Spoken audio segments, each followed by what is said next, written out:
It's been what 5 days since the Club World Cup began, right? Yeah, it's been a week now. Yeah, it's been a week now, and quite a lot to unpack. Yes. So we just wanted to do a roundup of all the main highlight fixtures of Matchday 1. We're not going to touch on everything, but we're going to touch on the important talking points, basically. Yeah. So I think, without further ado, let's just jump into it. Let's start with the opening game.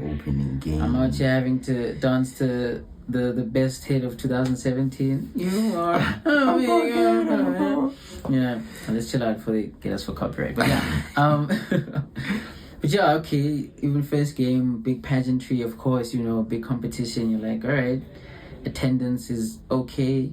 I'd say for the most part, both teams had a fair bit of representation. Yeah, that's off the bat, but. Obviously, I think the new format of these new hitches of the players must come out one by one. Nah, that's a bit too Hollywood.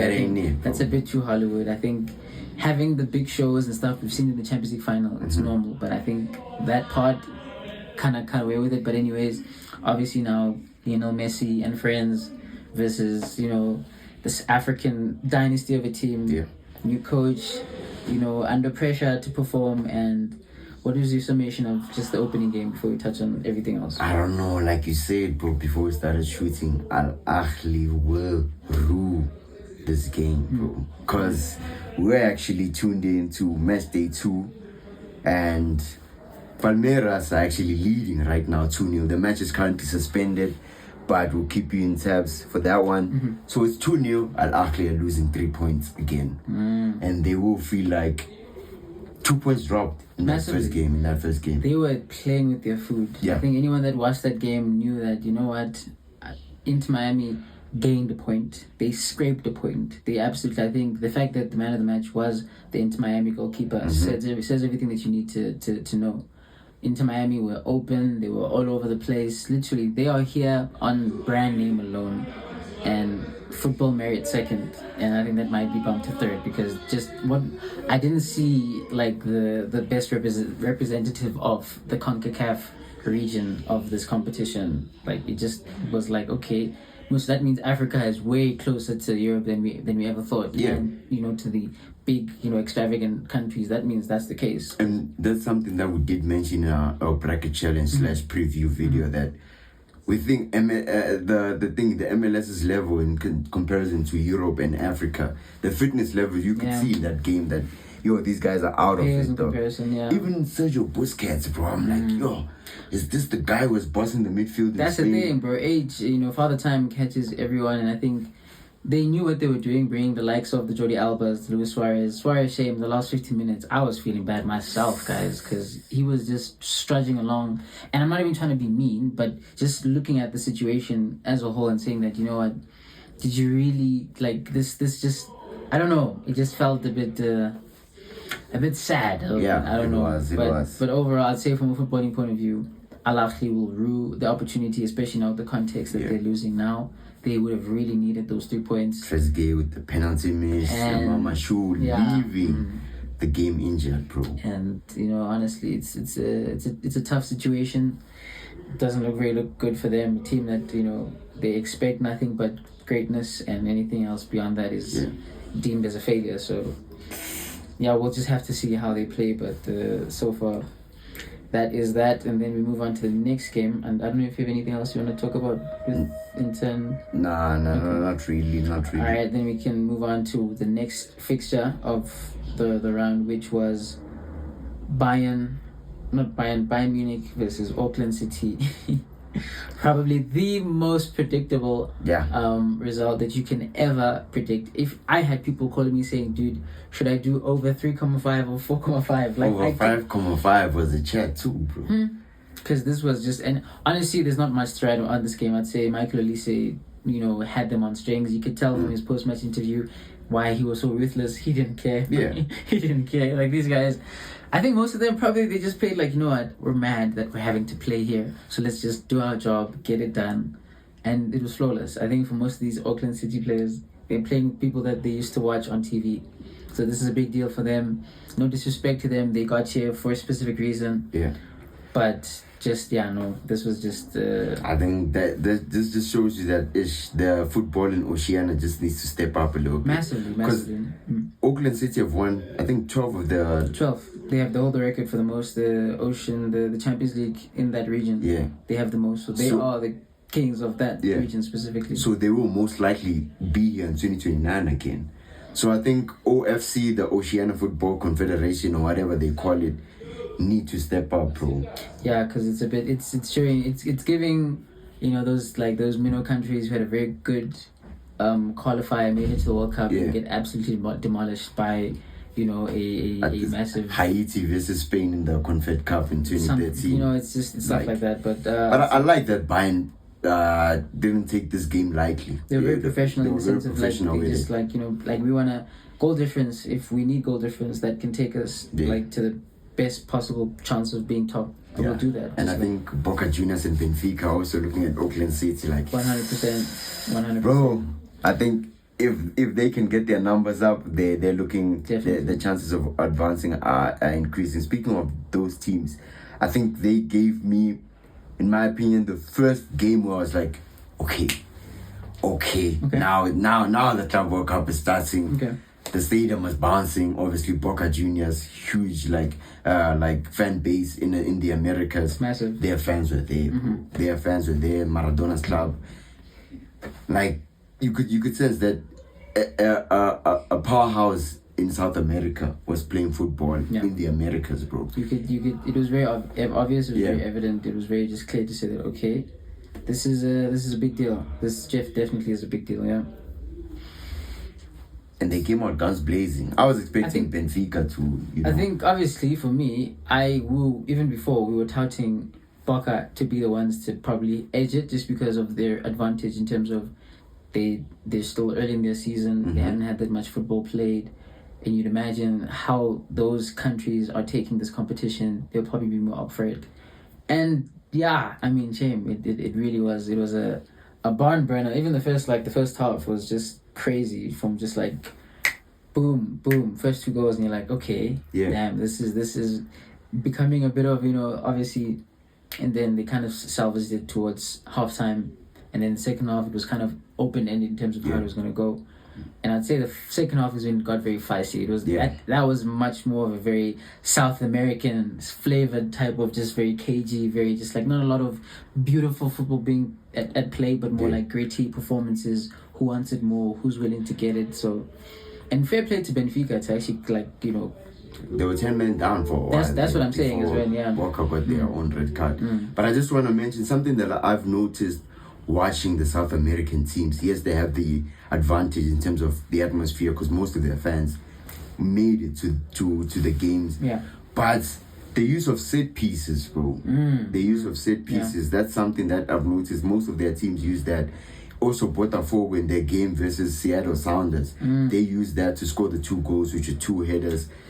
It's something that I think will catch most teams by surprise because this is deemed as a traditional way of playing football. Because I'm just thinking, if a Botafogo or let's say a Boca Junior end up maybe have by luck or some chance play against the Chelsea or a Atletico, that most probably they're going to have most of the ball. How are we going to be able to just play our way in a way that gets us the result and something that we're good at? And I think that's set pieces. I think that's something that we usually see, even with us, the African teams, more of the North African teams. They use a lot of. We saw this in the World Cup, Morocco. The use of how they use set pieces was very integral to their run there. And even I think again in a similar sense. Obviously, this is more, technical as well, but just in terms of these specific games as well, pretty important. Yeah, and I think some player that I quite liked and noted in this game that I watched, Betaglia in midfield, bro. He got the goal with the header. That's a player that I got introduced to, right now in this tournament, which is something that I'm loving, getting introduced to different players in different regions in the world, bro. And while we're still on it, I want us to touch on the South American teams, bro. Okay. Obviously, we know Palmeiras, they have Esteval in their team. So most people will obviously be looking at them But when we're watching this game currently with Al Ahly, you notice that they are quite good at the counter. They are very quite exceptionally, in terms of that was something off the training ground to say this is something that we're going to use to our advantage, especially against teams who like to sort of like go out, like in terms of like go out in the front foot at certain points. So we kind of just have to, strike them out, because I think that kind of made sense, especially for a team from that region as well. Yeah. And also Flamengo, bro. I think they're the ones who displayed the South American football that we were expecting in this tournament. Against, not saying Esperance didn't pack a punch or anything, bro. They offered nothing in that game. That's the thing again. I think you even noted before the fact that from a defensive point of view, they can be very resolute. Yeah. But they're not the team that you'll be expecting to score goals like off the bat compared to Flamengo, who are in very hot form right now from their domestic league coming into this competition. Another team as well who genuinely will think they want to go for it. Yeah. They'll genuinely want to like have a good go and just like have a run and see how far they can go. Yeah. And watching the South American qualifiers for the World Cup, Jesse made a couple of Brazil lineups and I was like, what does he have over Jolinton? Brazil's options in midfield right now and it's not looking great. So what does he have over Jolinton, over Andre, over who? Bruno Guimaraes or some of the Brazilian players that they have on offer. And watching him, bro, he offers tenacity. He also gives a lot of quality in possession. Right. I like that when I was watching the team, and I understood why Carlo Ancelotti decided to bring him next to Casemiro to support in midfield. Yeah. Also Jorginho, bro.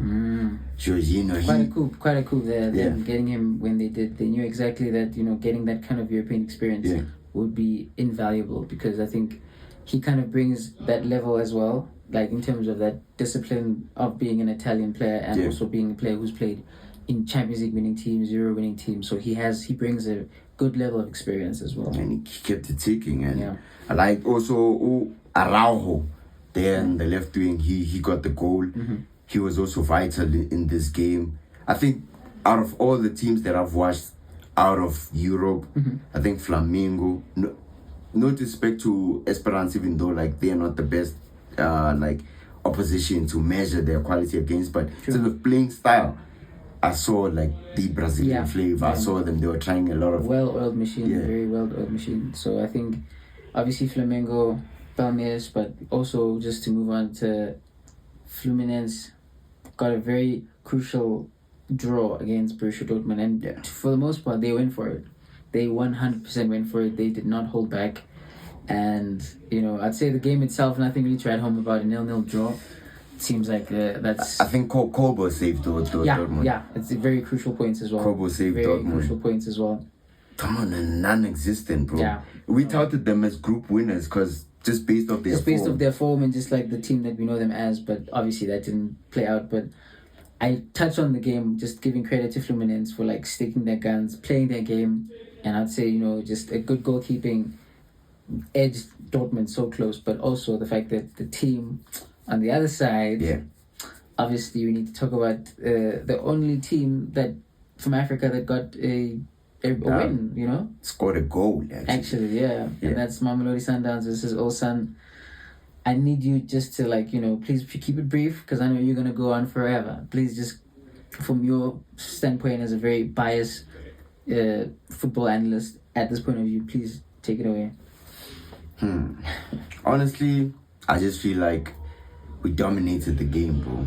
Possession wise, chance creation, but I still see some faults there in the defense. So Kankikana is still giving away balls. He's still trying to assist the opposition. Also, our fullbacks and all, really it doesn't seem like, in terms of defensively, we found like a perfect partnership, because I saw Cupido, he got introduced into the lineup. He slotted in at the back with Grant, but we gave away some chances. If it was Fluminense or Dortmund, I feel like we would have got that would have been But I just want to touch on Teboho Mokoena, his role, bro, in this team, though. Funny that the midfielder that we thought we were going to be talking about after this game was going to be someone else. I would have thought that Tim was one would have been the name that we would have mainly been like highlighting first, but I think that just shows the quality and depth that the Sundowns team has and has been building over these past couple of years, and just creating so many quality players in most of your positions for the most part. Yeah. And the score being 1-0 is just flattering for Ulsan. I think could have had more. I think that's more of a, y'all need to just check on your runs more than anything. But I think it just shows it was a statement of intent. The only African team to score a goal and win, that's huge. And it bodes very well for a team where you think, okay, that draw over there, that's very interesting. But don't focus on that. I think just like, the Dortmund game is a huge indicator. Because if you can scrape a result there, game week 3, you're already resting your players. Yeah. You're already just chilling. You're on the beach. But now, credit to Sundowns. You guys, even though you had to make us watch the game late, but it's fine. What? It's okay. It was weather conditions. But we still gave you on the show. This guy. We played some proper football, bro. It's 3 a.m. here in South Africa, okay? Please. We played some proper football. But anyways, though. obviously, just want to touch on Monterrey versus Inter. We were all watching this game with for the sentiment, just kind of just like, Sergio Ramos. Yeah. And lo and behold, this is like turning back the time, and you're just like, when he wins that ball so beautifully. No, but honestly, that was a fun goal. Like, you're watching the game again. This game was like around 3 a.m. You're tired, just like, this feels like this gonna be a slog of a game. And at the end of the day, you already know he rises. I don't know if you can actually see. Okay, damn, you kind of covered that. This doesn't usually happen. Yeah. You know what? It's fine. This is Sergio Ramos shirt. Yeah. So, but yeah. And he got the goal, and you're thinking, okay, the stadium is going crazy, fully packed, or almost like fully packed, very good attendance. And then obviously, Inter just kind of had to just like, guys, come on, like, let's wake up. And they managed to get the equalizer before the halftime break. And since from there, they had possession of the ball for most of the game, but they didn't really do much with it. No translation whatsoever. And I'm just wondering to myself, I'm like, is it a thing of what, you're just still kind of brushing off the cobwebs of, but then still, man, you're here, this is the competition, play your best, dude. I don't understand. It was a bit odd, I must say, but hey, they got a result, I guess. I think for them, they're hoping that they win their next game. Right, so if you're looking at River Plate on the other side, they beat Urara at Diamonds 3-1. Yeah, which put them at the top convincingly. Yeah. So, but yeah, obviously, just we wanted to touch on City versus Wydad Casablanca. That again, a very biased pick for us. What was your summation of that game in particular? Bro, I think more Wydad Casablanca made a mistake by psyching Orlando Mkwene just before this tournament. Okay. Cause I didn't like the way that they approached the game. Yes, you can lose 2-0, but come on, bro. At least put up a fight or something. Like, play ball, like say. Too pragmatic. It was way too pragmatic. Too respectful. Bro. When you saw other teams going at, like, that's the whole point. Like, you don't want to come here to this big stage and just play as if you're at, like, the World Cup where, like, you want to be shy and just, like, make survive it. Show what you play. Like, bro. Actually, like, apply. I think that's the whole purpose of having this kind, besides, like, the politics about whatever, but just, like, mainly, that's what you want to see. Like, different teams from all over the world. And I do agree that, for the most part, they really didn't, but I think we have to... Only one guy. Of course. He decided to play. Number 10, Tebikosi Lodge. There's a reason he has a song. There you go. Okay. There's a reason he's got a song, bro. We'll post that song, we'll clip it in there. But, yeah, for me, I think, again, he was what everyone was talking about from that game. Yeah. Genuinely, just, like, a very good performance. That's what you call putting yourself on the shop window. Yeah. Because I would imagine a young Belgian team might want to say, bring him over. That's your kind of just slippery. I'm just saying this for like all the teams that are from lesser known countries. If you can have like great performance just to put yourself in the shop window, just to be like, oh, this is kind of like what the Confed Cup used to be. Yeah. Once upon a time. So, yeah, but yeah, sorry, you were still I kind of saying. City benching Haaland, benching Rodri. And you see them coming on in the second half. They're easy. You're like, yeah. Like I saw someone say this is the type of greed. There's a specific chapter like of greed based on the Bible. When you see this type of, this is so, oh, bro. You're just like, okay, yeah. It seems like Pep is resting these big guns like he knows for the latter stages. He knows that we're gonna be here for a while. We're gonna be here. Yeah. Don't book your holidays after the 13th of July. Basically, that's the type of mentality that they're going on. I would imagine this season was a blip for them, a very weird season, and this is an opportunity to kind of put themselves back up in that, that perch that they've had over the past decade. So credit to them. But I think other than that, a very clear-cut performance. But obviously now the game that we were most looking for besides the Sundowns game, and that was Real Madrid versus Al Hilal. Yeah. And I don't know. I just want us to chat about Al Hilal, bro. Okay. Al Hilal. A very, very important, a very impressive performance from the neutrals, because I had people texting me like as the game is happening saying, I didn't know that Saudi had ballers like this.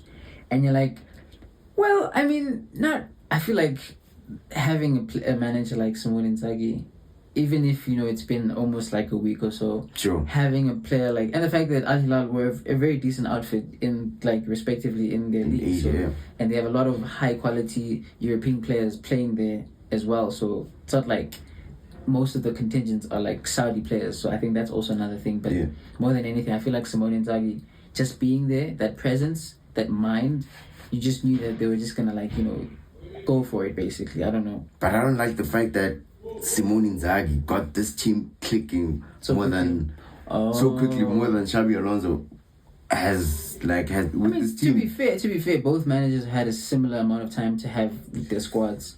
I'd say maybe Xabi has had maybe a week longer perhaps, but that's really nothing. I don't think they touched on anything important besides like a few drills here and there, just trying to implement. And I think from the performance standpoint, a lot of, once again, Thibaut Courtois had to be the hero at certain points. I'm saying in terms of just obviously, bro, minute second, Courtois saves. That's the drill, bro.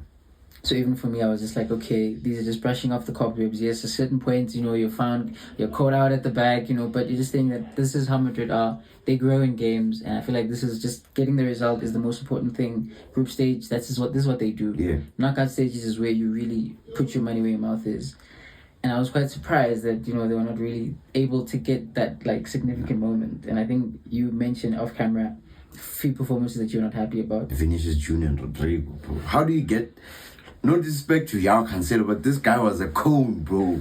He was a cone, you knew, bro. Cancelo, pacey winger, it's done, bro. It's done. Right. That's the reason Barcelona didn't keep him. Even though he's exceptional going forward, and he showed that in this game. But defensively, you expect Vinicius Jr. to do something, bro. Rodrigo, he got the assist.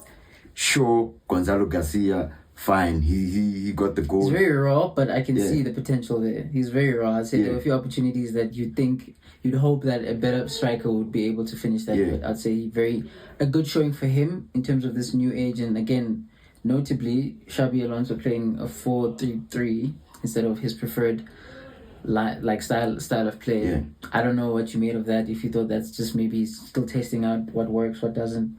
What are you thinking? I think he's still testing out what works. What's not. But it was an unconvincing performance from Real Madrid. Yeah. He can pat himself on the back. Fair. Yeah, good performance. Good performance for the most part. Malinkovic is savage, bro.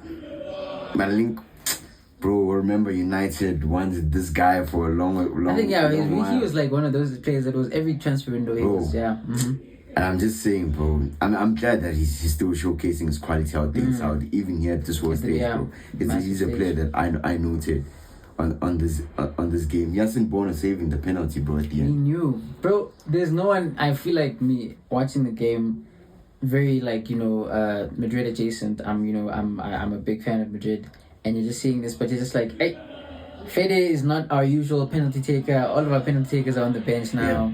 You're not sure who's the option. Maybe Rudiger but obviously not. Like, you're just thinking, what can you do? But I think Bono, in that situation, we saw what he could do on the biggest stage. Yeah. I was just kind of like, it's kind of that feeling that you have with Emi Martinez before penalty. You're just like, you just know this is going to happen. And I think, again, fair play to him from an African contingent point of view. Fair play to him, showcasing at the highest stage again. And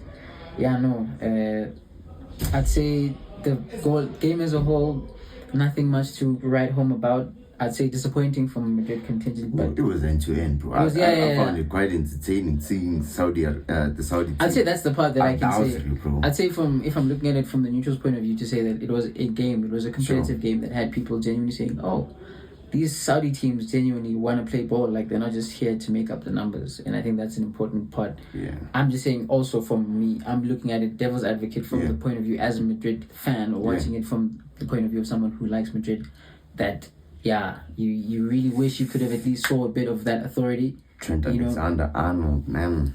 Hey man, it's a performance. It didn't like set me alive. I think it's debut. Yeah. You know, you're trying to brush off. You know, I think again, not everyone can hit the ground running like Jude Bellingham. Yeah. Jude Bellingham is just, you know, a player of his own ilk, and I think Trent just let him. I feel like he's someone who's gonna have a nesting period as well. He will come good, but I don't think he's gonna hit the ground running. I think obviously the dynamics, and also not everyone was playing. You know, not everyone was like, you know, the main preferred squad that you'd imagine would be there. But otherwise, disappointing. But you know, I would imagine Madrid will still make it out of the group. Yeah, definitely. But I think the result of the round probably PSG, Atletico Madrid.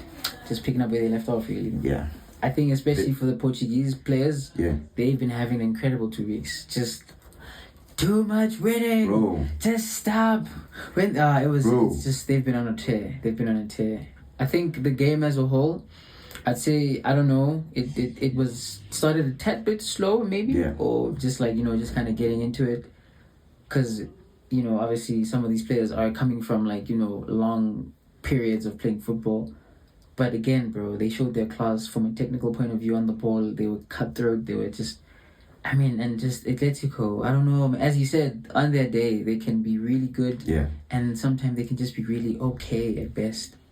I'm just saying, I don't think they're taking this tournament serious. You got Fernando Llorente coming out saying, "Oh, it's too hot. It's hot. My toenails hurt." Bro, like, you wouldn't survive when I go careful. Llorente, No. But I think this wasn't a result that you kind of expected. You didn't think it was going to be that emphatic. Yeah. But again, I think it just shows what we were thinking, in the sense that PSG will want to take this as seriously as possible. Yeah. And I think again, they're still the favorites. Everyone is just touting them to be the favorites. Naturally, this is a performance that just affirms that, you know, you are the bookies' favorite too. European champions. Precisely. They played like European champions at this point. But I think that's just a summarization of our just little brief thoughts and summarizations of what has happened. We will be back again with Matchday 2 in terms of everything that happens. Some of the games have already started now, but please let us know what you guys have thought of the whole competition, the new implications from like the VAR and the referees talking. How do you guys think about that? But from us, Mo and VJ here at No Foul Plays At It, stay tuned in. Go.